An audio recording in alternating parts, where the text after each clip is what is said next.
మన వంటింట్లో ఉపయోగించే మసాలా దినుసుల్లో అనేక ఔషధ గుణాలు నిండి ఉన్నాయి. ఈ సుగంధ ద్రవ్యాలను ఉపయోగించి అనేక మొండి రోగాలను కూడా నయం చేసుకోవచ్చు. కాకపోతే వీటిని ఎలా ఉపయోగించాలి అనేది తెలుసుండాలి. అలాంటి వాటిలో మిరియాలు కూడా ఒకటి. వీటిని క్వీన్ ఆఫ్ స్పైసెస్ గా పిలుస్తారు. వీటిని వంటల్లో ఉపయోగించడం వల్ల వంటల రుచి పెరగడంతో పాటు మన ఆరోగ్యానికి కూడా ఎంతో మేలు చేస్తుంది. మిరియాలలోని పోషకాలతో పాటు ఎన్నో ఔషధ గుణాలు ఉంటాయి. వీటి గొప్పతనం తెలుసుకున్న మన పూర్వీకులు మిరియాలను మన వంటల్లో భాగంగా చేశారు. ఆయుర్వేద వైద్యులు కూడా మిరియాలను అనేక రకాల అనారోగ్య సమస్యలను నయం చేయడంలో ఔషధంగా ఉపయోగిస్తూ ఉంటారు.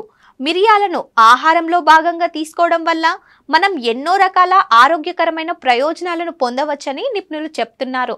మిరియాల్లో antiviral, antibacterial, anti inflammatory లక్షణాలు అధికంగా ఉంటాయి. మిరియాలను నేరుగా నమిలి తినగలిగిన వారు రోజు ఉదయం పరిగడుపున 1 లేదా 2 మిరియాలను నమిలి తినడం వల్ల మనం అధిక ప్రయోజనాలను పొందవచ్చు. మిరియాలను ఆహారంలో భాగంగా తీసుకోవడం వల్ల శరీరంలో రోగనిరోధక శక్తి పెరుగుతుంది.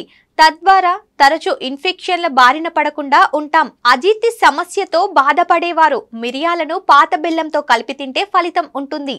1 గ్లాస్ మజ్జిగలో మిరియాల పొడి వేసి కలిపి తీసుకోవడం వల్ల ఈ సమస్య నుండి ఉపశమనం లభిస్తుంది. చిటికెడు మిరియాల పొడిని బాదం పప్పుతో కలిపి తీసుకోవడం వల్ల కండరాల నొప్పులు తగ్గుతాయి.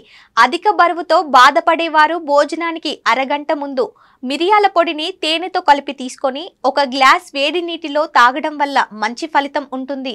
తరచు జలుబు, తుమ్ములు వంటి వాటితో బాధపడేవారు నీటిలో పసుపు, మిరియాల పొడి వేసి మరిగించి తీసుకోవడం వల్ల ఆయా సమస్యల నుండి ఉపశమనం కలుగుతుంది. చిగుళ్ళ నుండి రక్తం కారడం, చిగుళ్ళ వాపు సమస్య ఉన్నవారు మిరియాల పొడిని రాళ్ల ఉప్పుతో కలిపి చిగుళ్ళపై ఉంచడం వల్ల చిగుళ్ళ సమస్యలు తగ్గుముఖం పడతాయి. ఇలాంటి మరిన్ని టిప్స్ కోసం మన ఈహా హెల్త్ని సబ్స్క్రైబ్ చేసుకోండి. లైక్, షేర్, కామెంట్ చేయడం మాత్రం మర్చిపోకండి.